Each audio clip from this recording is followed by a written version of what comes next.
R न्यूजमध्ये आपलं सहर्ष स्वागत. पाहूया आजची बातमी. प्रत्येक वर्षी वार्षिक स्नेहसंमेलनाचे आयोजन करा, लागेल ते सहकार्य करू. सरपंच दीपक पाटील, कुंभोज. राहुल रत्नपारखे.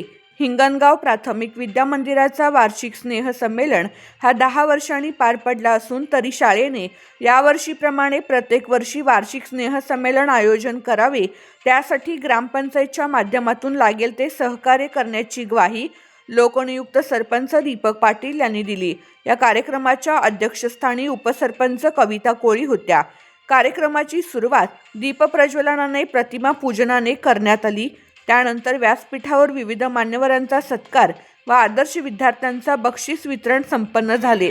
यावेळी मनोगत व्यक्त करताना माजी ग्रामपंचायत सदस्य ताजुद्दीन नायकवडे म्हणाले, वार्षिक स्नेहसंमेलनाच्या आयोजनामुळे शाळेतील विद्यार्थ्यांच्या कलागुणांना वाव मिळून मोठे कलाकार घडू शकतात. त्यामुळे शाळेतील विद्यार्थ्यांनी कोणतेही दडपण न घेता आपले कलागुण सादर करण्याचे आवाहन केले. कोल्हापूर जिल्हा शिक्षक समितीचे जिल्हाध्यक्ष संजय कुंभार यांनी हिंगणगाव वार्षिक स्नेहसंमेलन कार्यक्रमास भेट दिली. शाळेच्या वतीने संजय कुंभार व पत्रकार राहुल रत्नपारखे यांचा सत्कार करण्यात आला.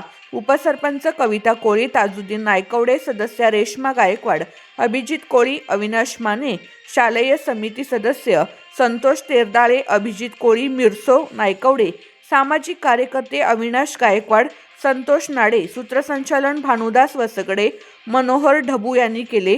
तर आभार प्रकाश खरात मानले. हा कार्यक्रम यशस्वीरित्या पार पडण्यासाठी मुख्याध्यापक उदय नाडे, शिक्षक प्रकाश खरात, सपना हिंगमिरे, तृप्ती लंबे यांनी परिश्रम घेतले.